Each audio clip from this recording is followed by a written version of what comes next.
Eric named The Athletic. I can give you the stage if you want. Do you have a joke? I know there's some superstitiousness about whether or not you should. No, no jokes, no jokes, not yet. Gotta get in the season. We gotta warm up a little bit. Maybe I start in Abu Dhabi. I have one over there. I guess just for you this offseason, obviously you were at Eurobasket, and that was something that I know meant a lot to you. Just can you talk about that experience a little bit, and then just how your body feels going through what I know can be really tough over there with how the court is and how the game is played? Yeah, obviously, it's a lot. You get burned out a little bit. Just playing a lot of basketball the past few years, not able, to take a break because not only physically, just mentally, just kind of go away from the game and spend some time with your family and do what you love and just like sit on the couch, eat Doritos and be a couch potato. Like you need that, in order for you to be great. I know it sounds bad, but you need it. But obviously, it was a great experience representing my country. I had fun, and it was the first time that I saw people were engaged. People had hope. Basketball came back to Greece, even though we didn't one game short from the medals. But I felt like people had hope. And that was the most amazing thing. People were following us on the road everywhere we went, and they were cheering for us, cheering for the flag, and just representing your national team. It's heavy. It's not easy, because it's a flag. You represent the whole country. In the game that we watched, that we played, there was I think they told me like 6 to 7 million people watching the game, and this in Greece is 10.5 million people. That's awesome. So obviously, physically and mentally a little bit tired, but Joe English. Hey, buddy. I'm excited for the season, and I was happy for this summer. It was fun. Jack Maloney, CBS Sports. Giannis, you always talk about building good habits. Just curious, is there anything in particular you're focused on for this season? No, try to have fun as much as I can. Try to have fun as much as I can. It's a long game, I know I trust myself, I trust my skills, I trust my my personality, my obsession to the game that is going to take care of things. But no, I just look forward, being with my teammates, training with them, be around the locker room. Again, that's pretty much it. It's a long game. Gotta take it game at a time. We have 100 games in front of us. It's a lot of games. Jim Wazarski, Milwaukee Journal Sentinel. Good to see you. I'm going to go back to Eurobasket. How do you think that made you better? First of all, the game in Europe is way harder than the game in the NBA. And I don't want to disrespect. The talent, obviously, in the NBA, it's way higher. But the space is just, you have a lot of lanes to drive the ball, a lot of lanes to create. It's just, I think over there is more intense. Like people pick you up full court, double team you, full court zone, to man to the last 5 second double teams from the start from zone, and then they go man to man last 10 seconds, and then the double team you in the post. There's no lanes to drive. Like it's just the more physical because I don't know if it's because the talent's less and you have to be kind of be more physical to catch up with that. But like it's harder. So I think always playing there prepares me for the season. Like you have 2 months that you play organized basketball, you train, you keep your body in shape, so that's only that it prepares you for the season, puts you in a better position to be healthy, to be ready to get into training camp. But just playing in space, like playing so much set offense and playing in less space, just helps me just figure out things, because now when I go to an NBA game, I just feel like there's so much space for me to operate and create for my teammates and for myself. and this, in the past, have helped me a lot. Like when I came back from China, 2019, that was the year we went to the bubble. Like when the first couple games, I felt like the court was huge, and now I was able to, get to any spot I wanted because playing in China they were double teaming me, they were swarming me. The same thing happens in the NBA, but it just prepares me better for the NBA season. Steve McGarvey, Associated Press. I was just wondering, the trip to Abu Dhabi, is that something you're looking forward to? If so, why? And I'm just wondering, the physical grind, all the travel, Eurobasket, then going to Abu Dhabi before this, any concern about that just in terms of just the mental physical grind with all that travel? No, I'm very excited. First of all, I'm excited always for a global game. Just going in different parts of the world and playing in fans that love the game, because there's so many people that love the game outside the U.S. Just being able to showcase them our talent and what we do, and just share the excitement of the NBA with them is always a great feeling. I'm excited to go. Take my family with me. I've never been before. I'm excited to explore the city. I'm excited to play the games with my teammates. But I'm gonna say this: even for a kid like me, a guy like me that came from nothing, I think the NBA have kind of spoiled me a little bit. Because here we have our charter planes, we have our bus taking us to the hotel. Our 5 stars, 4 seasons, Ritz-Carlton hotels that we are used to, and then you go overseas and things are not the same. We check in, we check our bags in, we go normally. Like it takes a toll on you more over there. And then I realized that the NBA have spoiled me a lot, because here it's easy for us. We just get in the plane and we just land to the place we're going, get in the bus, get to the hotel. Like it doesn't take a toll. You can just be on your iPad.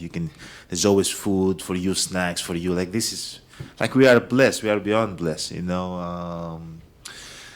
People drive 12 hours, to go see their loved ones, or go to the next destination. So I don't really think about the toll that it takes on my body. I believe that I'm beyond blessed, and we are beyond, like, we're spoiled. We have everything ready for us in the NBA. Hey Giannis, Lily Zhao, Fox 6 Milwaukee. When you have such a big core of guys coming back, what is it about the culture of this team that, guys like Bobby and Pat and Serge forego other opportunities to want to come back and play for you guys? It's amazing. I think we had like 16 guys back. It's great. I love playing with people that I have played before, and I know when they need the ball, how they operate, what kind of people they are.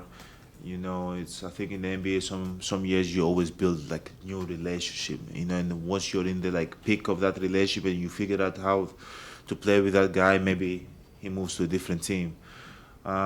It's good to have the same people around. I think we are a team of full of great human beings, great players. I've been with Chris 10 years now, with Drew 3 years, PC, Brooke 5 years, Bobby 3 years.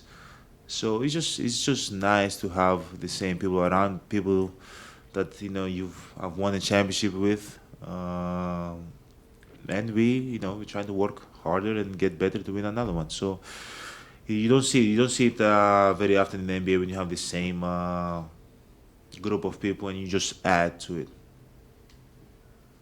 Jamal Collier from ESPN. How you doing, Giannis? Feels like over the past year, a lot more people have started calling you the best player in the NBA, or saying Giannis the best in the world, ranking you at top of lists and such. Just kind of curious of what's your reaction to that? You want my real reaction? No, I cannot be.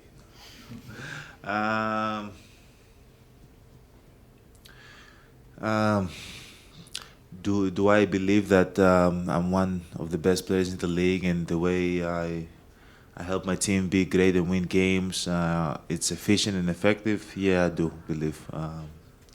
I'm mature enough, I'm old enough to understand that. Do I believe I'm the best player in the world? No. I think the best player in the world is the person that is the last man standing.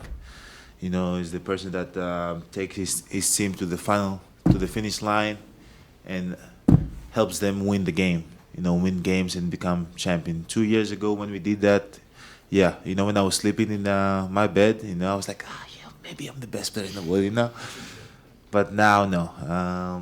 In my opinion, the way I view it, the winner is the best. The guy that wins is the best. When we play a game of ping pong, when I go in my house and I play against my brothers, when I win and I play against the Nazis, coaches, and Alex, and then my mom and Mariah, and I win, I'm the best. Yeah, you know, if you know, Kostas played really good, a great series, but he didn't win, how can he be the best when I won? You know, so that's how I view it. I believe that the best player in the world is Steph Curry until the next player. Eric, no, you go ahead, Jamal. Go on. Just also kind of on the regular season, you finished, I think, third in MVP last year. Obviously won MVPs before. As far as, you know, I think your odds are kind of toward the top in that as well. What would it mean to you maybe if you could win another MVP? It'd be nice to have in my storage room another trophy that I don't really see. But at the end of the day, I try not to focus on that. Like, I've won 2 MVPs, which gave me a lot of joy. You know, I'm a very competitive person. I always try to be better, have come back, being more improved, be more motivated. But the joy that winning a championship for this city, it was 20 times more. You know, so I just try to focus as much as I can to get that. You know, to help my team win a trophy. But along the way, if I have a good season and I win another MVP, great. It's a blessing, you know, and it's what God's want. But at the end of the day, God has a plan for me, and whatever that plan is, I just keep on, you know, following that plan. Like, I don't try to focus as much as I can to the awards. But at the end of the day, like, everybody's competitive. You know, everybody wants to be the best. Not everybody. Some people want to be the best. Some people want to take that challenge. But hey, man, there's a lot of talent around this league. I've had to, you know, if another person win and has that, you know, joy that I felt a couple of years ago, I'm more than, you know, happy for him. But hey, Serge. Hey, I got a question. Hey, do you think I can win another MVP? Of course, easy money. You can win like 3 or 4 You're more. putting pressure on me, man. Yeah, you can. I got a question for you. Tell me. Did Chris Jenner call you back? No, I was very surprised. She didn't. She didn't? I wanted to be a part of the family. Yeah, I know you want to be on a Like- Kardashian show. I saw that. Yes, I watched the show, man, so much with my girlfriend. Like, I want to be a part of that family somehow, you know, some way. Maybe be the chef, maybe the driver, security guard, anything, man. Okay, I'm sure he's going to contact you. I just wanna Hopefully, man. Good luck with that. Thank you. So to answer your question, if I win another MVP, it'd be great. But I don't really focus on that. I focus on winning championship. Speaking of a championship, you spent most of your career trying to win one. You did. Last year, you played with championship expectations. This year, you're one of the favorites to win again. What do championship expectations feel like? Like, what does that actually feel like as opposed to trying to grind and get one? You already have one, and now people expect you to do it again. At first, it felt heavy. But I think it felt heavier when you didn't have one. Now you kind of like, last year it was like, okay, we're a championship team, let's go win one. We didn't. You know, you kind of, okay, you felt like, okay, falling short. Still had a great season, guys improved, guys had fun, won a lot of games. But you know, we fall short from the goal. And now it's the same thing. You know, like, now you're used to it. Before it was a little bit heavy before we won one, because we was never in that position. Once we won one and we know that, oh, you know, like, we can actually do this. You know, we can actually be the last team standing and winning the trophy. Felt a little bit heavy, but now it's just it is what it is. You know, a lot of people are gonna have expectations for us. We might achieve it, we might not, but at the end of the day, it's like what our goals out, which is to win a championship. So any expectation out there, it doesn't really matter because as a group, that's all we think about. You know, nobody can be satisfied or comfortable around this team. Do you think there's something to that desperation? Like Yes. Yes. Well, how do you find it again? I haven't lost it. I'm always gonna be desperate. I always try to maximize my potential, and like I'm blessed to be sitting in this seat, you know, and I'm not gonna take that for granted. You know, a lot of people take it for granted and get motivated by other things, but like I want to win championship in either any way or the other. I get it done. The feeling I felt, it was a nice feeling, and you know I kind of got jealous of Golden State, you know, seeing them in the parade and in the SPs, and just like you know that feeling now. You know what is getting stripped away from you. So hopefully God can bless us to win another one. But if not, that's the plan. But I'm gonna try to do the right thing. You know, work on my body, work with my team, and try to win games, and try to build good habits, and try to play basketball when it matters the most. Serge said it meant a lot to him that you called him this summer. Did I? I didn't call him. Wow. Bobby said you called him a couple years ago too. So how have Bobby you? or Serge? Well, that's I called Bobby. I didn't call Serge. Serge sucks too much. I don't know if we believe you. So I guess I'm going to ask, how have you mentioned, or Jamal mentioned the awards and stuff. I mean, your status in the game, like it's a real thing. How have you found or tried to find a voice in whether it's calling teammates or free agent teammates or maybe talking to John and sort of, because people listen to you and they, yeah, how have you tried to navigate that? I try to stay away from John and the rest, the politics of this game. Try to be authentic as I can, you know, because you understand that, you know, NBA it's a business, but I don't want to. I'm part of the business, but I don't want to be in the political game. But you know, I try to communicate to my teammates how much you know I need them. You know, I love them, I appreciate them.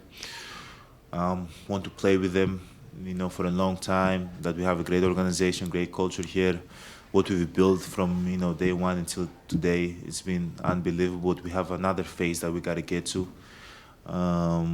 You know, Bobby is 27, you know, and I'm 27, and we can play together for the next 5 years, you know, and I think he gets excited. I get excited when I hear that, you know, when I talk to PC, when I talk to Grayson, when I talk to Chris, when I talk to Drew, you know, just being together for the next 3-4 years, I feel like they get excited because we know that we might have a chance to win another championship. But let's start with one. Let's win another one, and then we can go from there.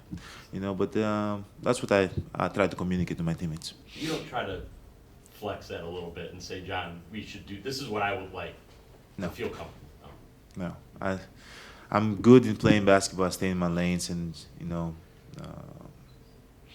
John Horst is good in making a team, creating a team, and I try to stay out of his lane, and he doesn't come to my lane. And coach is really good in coaching the game, and try to stay out of his lane.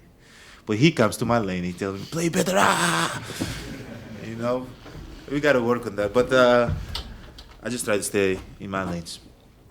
Darius, last question. Darius Joshua, CBS 58. Kind of following up on that, obviously your offseason, going back to that a little bit, you're over there in Greece. How important was that to have some of your teammates come out there, work out with you out there, and kind of, you know, build some of that chemistry and all that with having so many guys back? That was great. That's great. Just them seeing where I'm from, you know, where I grew up. They came to my movie premiere in the court that I grew up playing. That was special to me. Chris came to the tournament in Milan, had dinner together. That was fun. I think that it was probably his first time traveling overseas without the Bucks, because I think he went to London, he went to Paris with the Bucks a couple years ago, but this is the first time he actually went. He chose to go. So it was fun having him out there. Coach Bud came and saw me in a couple of practices in a game. That was cool. But just having them around, it's always feels good. You know, just having them see where I'm from. And what I, you know, what I, just where I came from. Yeah, where I'm from.